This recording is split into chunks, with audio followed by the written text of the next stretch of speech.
杀轩辕大帝的项上，此地兵印证我。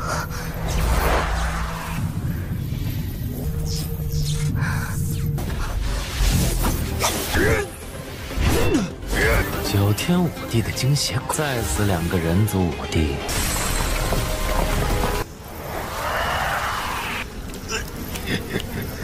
前尘。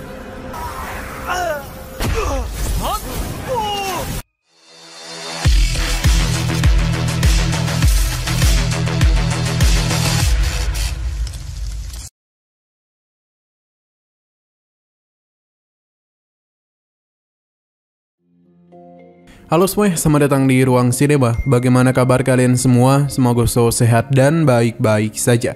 Sesuai jadwal, jadi pada hari ini kita akan kembali melanjutkan series Donghua Martial Master episode terbaru, yang mana ini adalah episode yang ke-593. Bagi yang mau bergabung dengan series ini, kita sudah sediakan playlistnya. Jadi kalian bisa mudah mencari di mana episode awal dari series ini. Sebelum kita mulai episode terbarunya, kita akan melihat dulu apa saja yang telah terjadi pada episode sebelumnya, tepatnya pada episode 592. Kemarin, Tianwuji bersama tetua lainnya masihlah terus berusaha untuk menghancurkan pertahanan yang dibangun oleh Qin. Bahkan mereka itu memiliki sebuah kesempatan untuk dapat menyerangnya secara langsung. Hanya saja, Qin memiliki token Raja Iblis. Itu bukanlah sekedar token biasa, melainkan sesuatu yang dapat melindungi dirinya dari berbagai serangan. Qin yang merasakan ada sesuatu yang salah segera melakukan penyerangan ke berbagai sisi susunan formasi, yang mana hal itu pun langsung membuat Qin menemukan titik lemah dari susunan formasi. Alhasil, sebuah serangan langsung saja ia lancarkan untuk dapat menghancurkan token Raja Iblis yang Qin miliki. Berkat semua itu jugalah pintu-pintu yang tadi tertutup dengan rapat telah berhasil dihancurkan. Kini mereka hanya perlu melarikan diri saja. Tapi tentu para pria berjubah hitam bersama yang lainnya tidak akan membiarkan hal ini terjadi. Bahkan Qin juga sempat melakukan pertarungan. Sekarang kita akan melanjutkan episode terbarunya. Serangan yang Qin lancarkan tidaklah disangka oleh pria ini. Sedangkan Qin bersama yang lainnya memanfaatkan hal itu untuk kembali melakukan pelarian. Akibat serangan sebelumnya mengakibatkan pria ini tidaklah dapat bergerak dengan bebas. Jadi dia meminta untuk menghentikan orang-orang itu. Mengetahui hal ini, Hong Yu tentu tidak akan membiarkan mereka pergi begitu saja. Karena jika ada yang keluar dari tempat ini, maka rahasia istana Piao Miao akan terbongkar. Alhasil, susunan formasi kembali dia ciptakan, yang mengakibatkan Qin bersama yang lainnya tidaklah dapat melarikan diri. Hong Yu pun berencana untuk kembali melakukan penyerangan. Tapi sebelum itu, Kuloh Dao dan juga Mokara menghentikan tindakannya, yang tentu saja membuat Hong Yu menjadi kebingungan. Sebenarnya apa yang sedang mereka lakukan? Mokara meminta untuk membiarkan kelompok itu kepada mereka, sedangkan Hong Yu diminta untuk mengurus yang lainnya. Kuloh Dao sadar betul kalau Hong Yu masihlah belum terlalu percaya kepada mereka.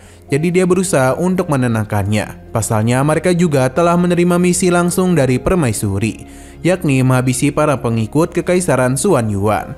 Jadi bagi mereka kelompok ini bukanlah apa-apa dan dapat dikalahkan dengan mudah. Hong Yu mulai percaya dengan perkataan mereka. Bahkan di sini Kuloh Dao memperlihatkan pedang milik Feng Lei, yang mana dia yang membuktikan kalau mereka memang berkata dengan jujur. Selain itu, dia yang menitipkan salam kepada permaisuri kalau suatu hari nanti mereka akan menghabisi Kaisar Xuan Yuan. Pedang ini akan dirinya titipkan kepada Hong Yu supaya bisa diberikan kepada permaisuri istana Piao Miao. Tentu saja perkataan Kuloh Dao membuat Hong Yu yakin kalau kemungkinan dia memang adalah bawahan dari permaisuri. Terlebih lagi, pedang Feng Lei berada tepat di hadapannya. Meskipun pada awalnya dia agak ragu, namun pada akhirnya pedang ini pun tetap dirinya ambil.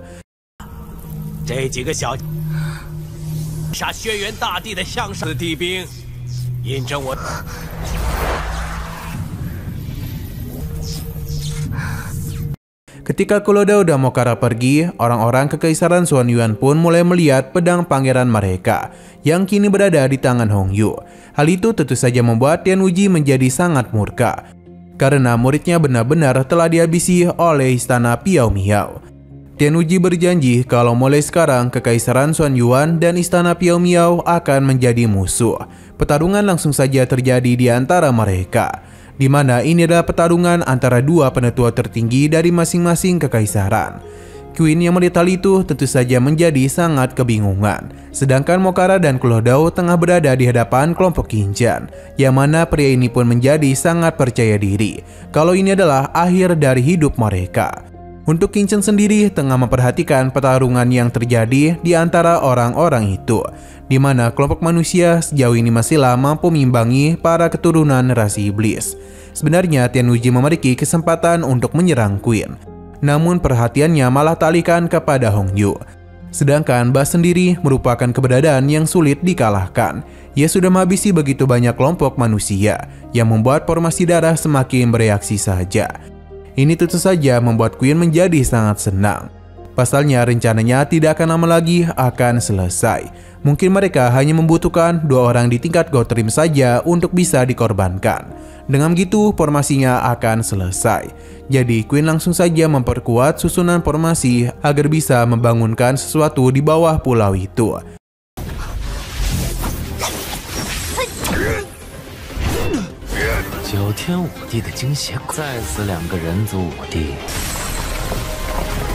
Kinchan masihlah penasaran dengan tujuan sebenarnya dari orang-orang itu. Pria ini meminta Kinchan dan yang lainnya untuk menyerah saja, karena kini 2 jenderal iblis berada di belakangnya. Tetus itu pun menjadi begitu panik, pasalnya ia tidaklah tahu apa yang harus dilakukan. Bagi Kinchan, berhadapan dengan ketiga orang ini merupakan perkara yang mudah.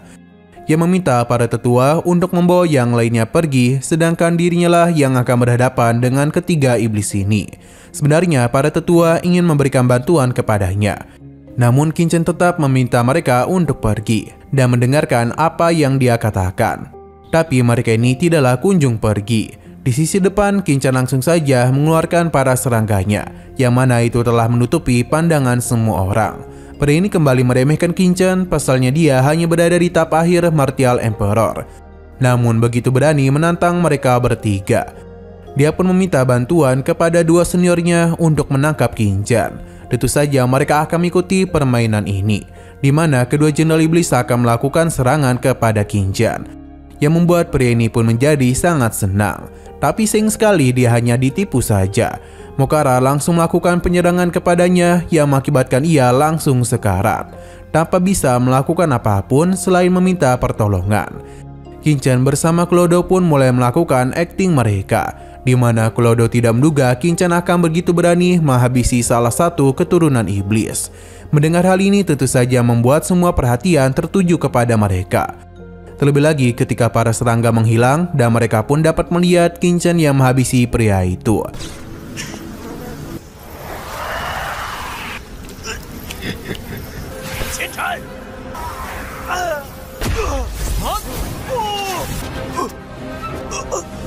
Namun kali ini ada yang berbeda. Pasalnya esensi darah dan jiwa dari pria itu diserap ke dalam benih iblis Kinchan, yang mana hal ini pun tentu saja langsung membuat dirinya menerima kekuatan yang begitu besar.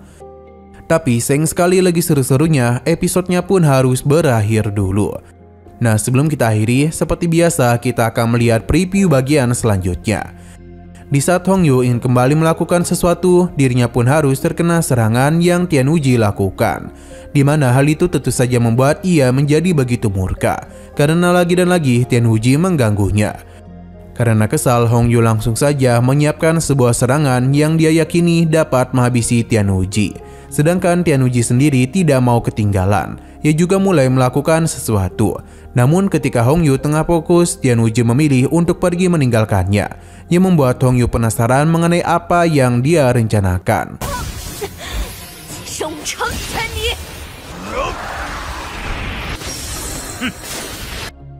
Oke, sekian dulu pada video kali ini. Untuk video selanjutnya akan segera hadir. Bagi kalian yang mengikuti series ini, langsung saja klik subscribe dan aktifkan loncengnya.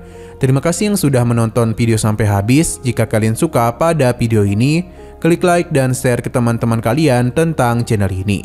Dan ditunggu aja kelanjutannya. Oke, sampai jumpa di video selanjutnya.